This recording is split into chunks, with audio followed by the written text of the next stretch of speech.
Alright, this is awesome. Really enjoying riding this bike. Just stopped to stick my mic on and take a few nicer shots with my phone, but I'm just dying to get back on and ride. It's similar to the 650 that I've ridden. As I said, I hired one on holiday once and really liked it, but that's a much lower bike.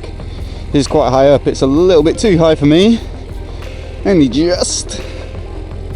So I'm about 5'9" or 5'10", and tiptoes either side, but I can just about do it. And at the lights I can just stick one foot flat on the floor, just angled over slightly, so not too bad. I think you can lower it as well. That's an option. Where shall I go? I'm in Hyde Park at the moment. The first thing that is kind of surprising about it as well is that it feels super light to me. Really easy to maneuver. Light steering and good brakes and light throttle. Perhaps that's just from jumping off my oldish ER6, which is still the cable throttle, and I'm guessing this is ride-by-wire rather, although it does feel like you're flying. Nice light clutch, nice light steering, really easy to ride. Like I said, the only real problem for me is that, well, it's not really a problem, but it's a little high. So especially when I'm in slow traffic in town, quite often I'll walk the bike between a couple of cars. If it's really tight space, I'll have both feet on the floor and just walk it between them, but with this I can't quite reach on both sides, so I have to tiptoe along. But just back there, coming off the top of Park Lane, there's quite a lot of traffic and it filters fine, no problems at all really. Heated grips, might give those a little go. That's 1 dot. Apparently 1 dot is fairly manageable according to the guy at the dealer. 2 dots is a little intense. So it's not that cold today. I've got winter gloves on, so I'll give that a try and see how it feels by the end of the ride. A few of the bits on here as well, like riding modes. I'm on road. There's an enduro mode as well for off-road stuff, a bit less traction control. And then there's also a rain mode. What's the other one? Enduro? Rain. Yeah, road, enduro and rain, I think. Then on the other side you can adjust the traction control and ABS, which I don't think I'll be doing given it's my first time on this bike. And also it's a little bit greasy out today. It's not cold anymore, but certainly wet, that kind of greasy surface. So yeah, I'll be leaving those on. And then you've got the suspension, which is adjustable as well at the touch of a button. So you've got normal, sport, comfy. But apparently normal mode is adaptive, so if it detects that the road's a little bit bumpy, then, oh, you're kidding me.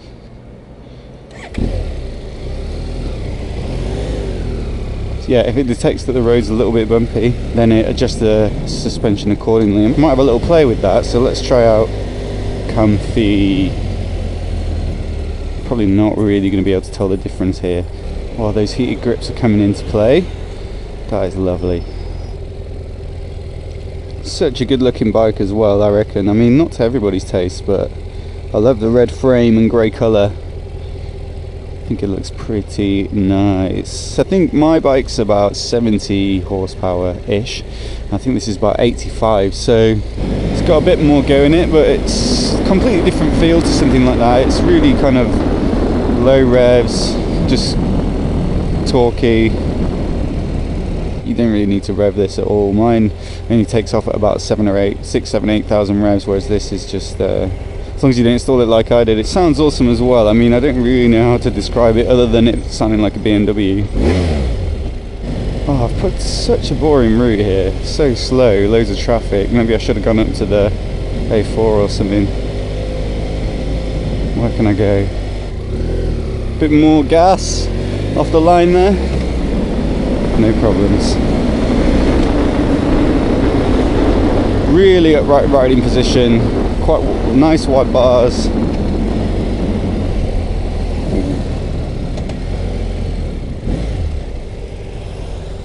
Those front brakes are so much better than mine. Oh man, I've just come round in a circle. I can see how this would be comfy on a long trip.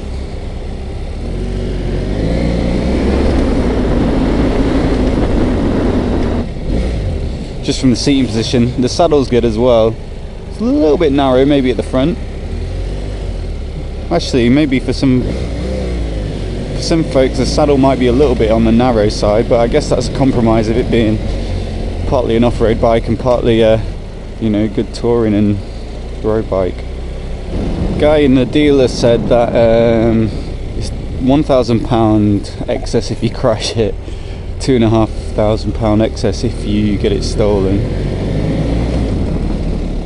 But they'll waiver the excess if it's a gunpoint or knife point, and if you can prove it by a CCTV or a camera or something. So good job, I've got my GoPro with me. It's really that bad in London at the moment. It's a bit boring this, but I guess it's a good test of how it filters and rides at low speed, and there's absolutely no problem balancing at like 5 miles an hour, 4 or 5 miles an hour, even though it's quite a tall bike. Like I said, the steering is just so light, clutch isn't too heavy as well for this kind of stuff. Beautiful day. I'm down on the embankment now, so hopefully a bit more cruising along.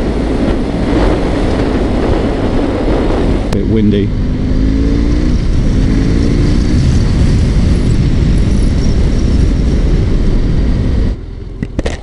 Sounds awesome as well, this bike.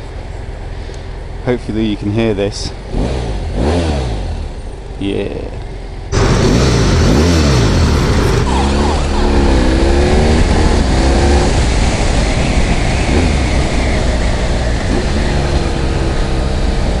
I've noticed this when I've been driving cars more recently. Like, I don't drive a lot, I only hire cars every now and again, but I had like a BMW 1 Series over Christmas, and that was also drive-by-wire, if you will. And most cars are probably like that now, but it's the first time I've really noticed it, where it feels like the car is, you're pressing the throttle and the car is just deciding what to do, really.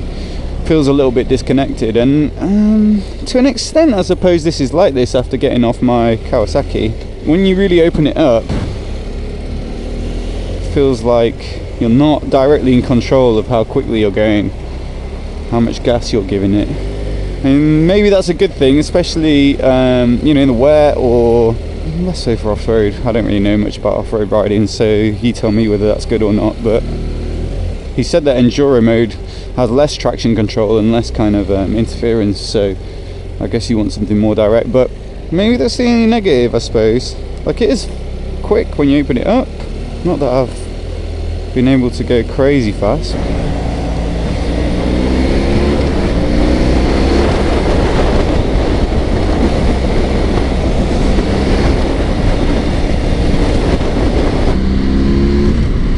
Feels absolutely awesome, loving it on here.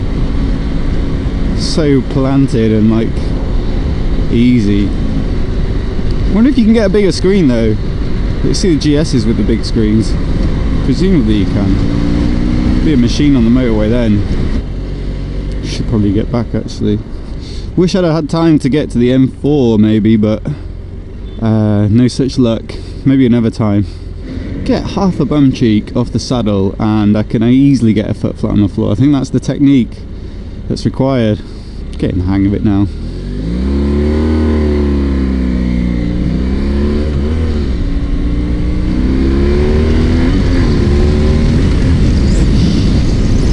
Not quite sure how to get back to Park Lane from here, but I'm sure I can work it out.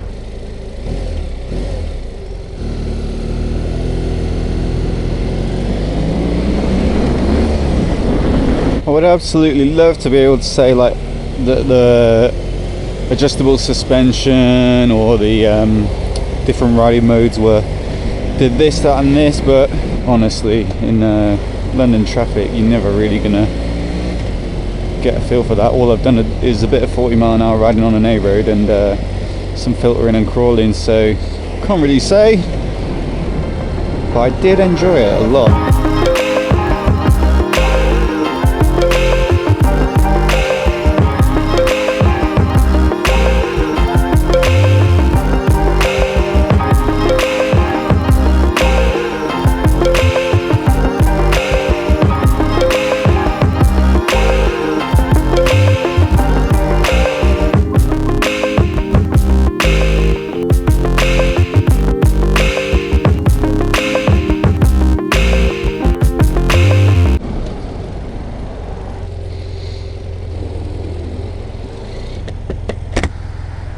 I need to go to the garage.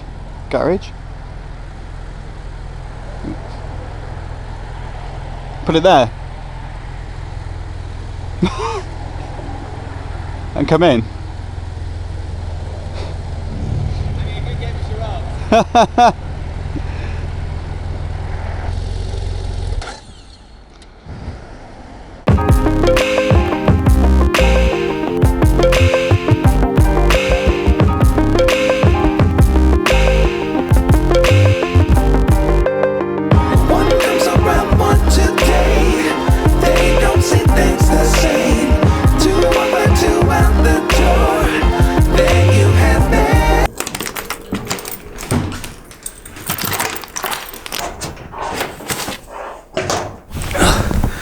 Just got in from test riding the F800 GS and felt really weird getting back on my bike because it felt so small, so narrow, and also a bit more kind of like rough and ready, a bit less refined. But yeah, overall I really enjoyed it. Really enjoyed riding the BM. It's a fairly different style of bike to what I'm used to riding, but it's just so easy to ride for quite a big bike. Really refined, love the riding position, plenty of power, easy to filter on, and lots of nice little electronic tricks and heated grips and all that kind of things. But it looked good as well and it sounded great. So all in, I really enjoyed it. The only two downsides, I suppose, it might be quite tall for some people. Certainly if you're, you know, even shorter than me. I mean, I'm 5'9", 5'10".